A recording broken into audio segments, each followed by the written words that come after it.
Yeah, so we're finally in there, and I'm gonna go ahead and get started. Um, Essentially, what I'm gonna do is build out um, this idea I have inside of Windsurf. Big shout out to Matt for giving me access. But I've got an idea where I want to create something similar to the Clean My Mac app that I've paid for about a month now. And I'm like, well, I could just build this, and let's build it with the intention of making it for vibe coders. So what does that even mean? Well, one of the things that I've noticed is I run into a lot of limitations with what I know around hardware. So when I'm building things where I've got MCP going, I've got AI dev stuff going on, I've got coding workflows, and I'm cycling between tools because you don't know what tools are good at first, right? So you're just making things. I've learned to create markdown files when I'm building out a code base so I can start planning from somewhere good. So the idea here is I'm going to provide this at the Starter Stacks group. So Starter Stacks is, let me see if I can grab it real quick. It is this. So Organized AI is my organization. We had our first hackathon. You probably see that all over LinkedIn. Did really well. And this is our second event. This is like a 2-hour event. So not a hackathon, more of a workshop. And we're just gonna show people, I need to switch this to Windsurf eventually. So I'm trying to get this Windsurf sponsorship pretty soon here. And hopefully that'll pan out for me. But essentially, I'm trying to make sure that I can offer a stack, a tech stack for a vibe coder, use it, show them how it's used, and then move on from there. The thing that I'm going to build live and showcase how I built, at least, I'm going to go there with it already built, but I will rebuild it live as well, is this VibeCleaner. So it's the same thing as this, but this one's going to be focused on making it easy for vibe coders to maintain hygiene on their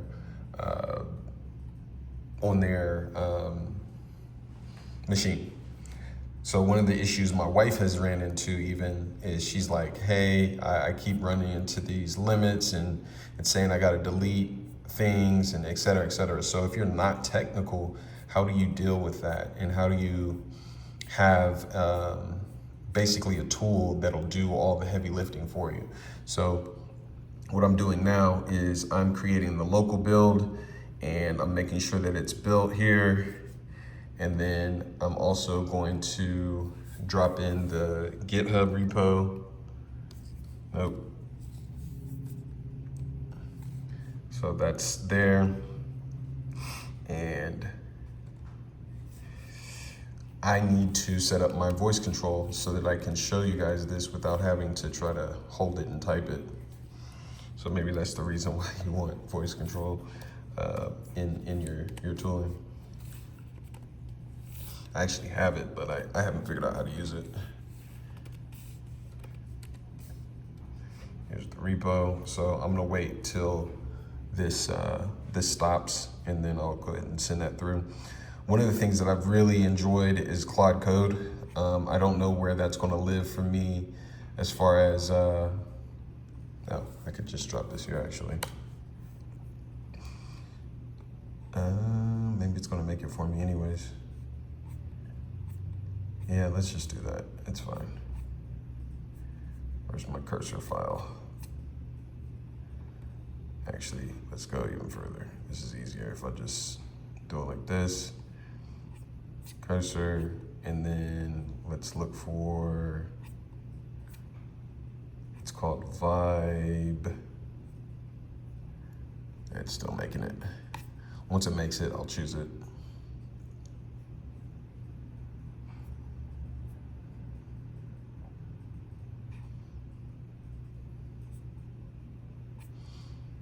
Okay, it looks like it should have made it actually.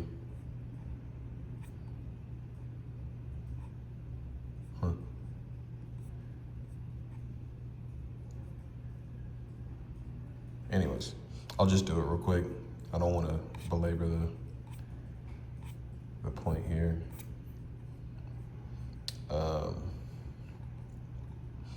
That's been one of the biggest wins for me, is learning how to still get the result even if a tool doesn't work as expected for me.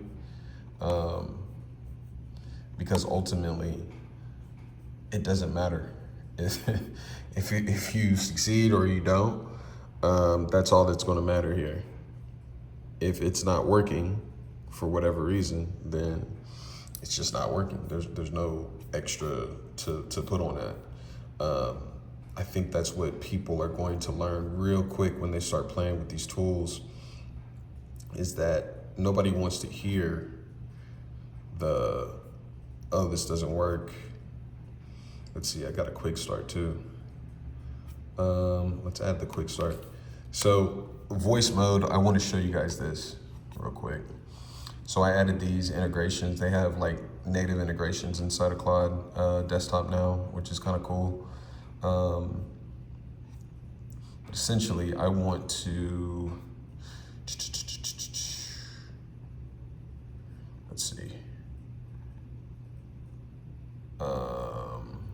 Where do they live? Where do my MCP servers live now? They moved it. That's interesting. Huh.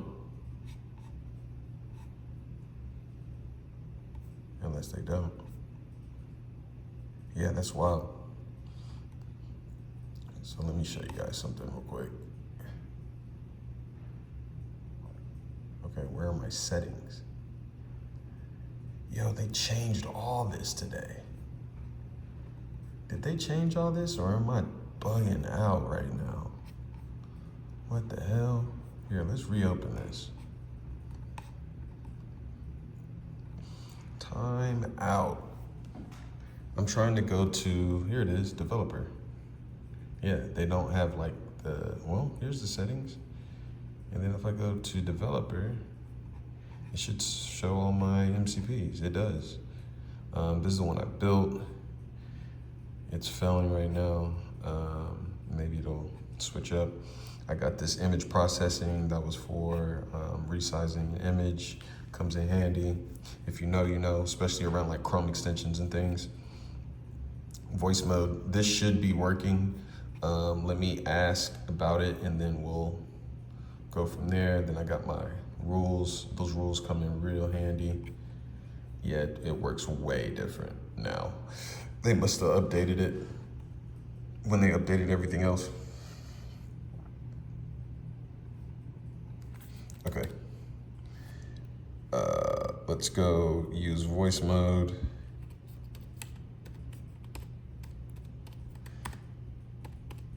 This is gonna make these videos way more interesting if I can actually use voice mode effectively in them, but we'll see.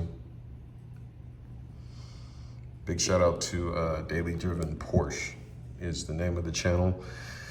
But I was asking him, I mean, I don't have a Porsche, I got a Volvo though, but yeah, it's, I got some light reading, Buckminster Fuller. That's what I'm into. I was asking him how he shoots his videos, and he was just like, I just hold the phone. And I'm like, damn, it's that simple. It doesn't have to be OBS plus, you know, 2 cameras, microphones, et cetera, et cetera. I like that type of stuff, but I'm starting to realize that not everybody cares about the whole thing. Let me see if I can do this fancy footwork. Boom. And I got a screen record that I was running. I guess it's not running anymore. That's fun. It's just kind of stopped. So my idea here is I want to record the screen, record with my phone where I'm holding here, probably buy a mount so that it can at least be stable, and then figure out how to stream a little bit later.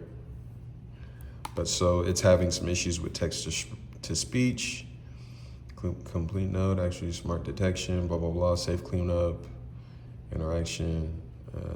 Okay, so it's having an issue with this. So let's, I can move forward on this joint. That's cool and everything. It's gonna be a lot for me to try to type with one hand, all this. So let's try to fix this voice assistant so that I can build the MacBook cleanup tool. So the vision behind that, let me stop real quick and say this. I haven't showed you guys this part yet, but essentially, I'm going to make it so that they don't have to know how maintenance works when it comes to file system and that type of thing. So they'll just be able to install this tool, run it on desktop, maybe run it somewhere else. I don't know. It'll probably be similar to this Clean My Mac situation or up here, right? But I'm gonna make it specific to non-technical types so that they can automatically delete projects that they've worked on if once they push it to Git, they don't need it on local necessarily. They can just pull it down and work on it inside of their IDE is what I'm hoping. Depending on if it's the type of person that's going to actually use an IDE, if they're in their journey and they're like me, where you just start with Bolt or Lovable, then you don't even need the local code base. You would just do everything within whatever app you're using. But long story short, I'm going to host this maybe on DigitalOcean, maybe somewhere else.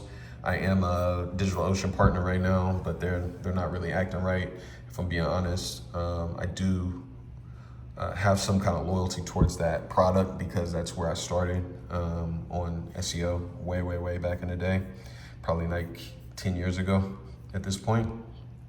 But the idea is to deploy it and make it so that it's got a small paywall. So $5 a month, and you have a micro SaaS that can clean up your code so that your machine doesn't get bogged down.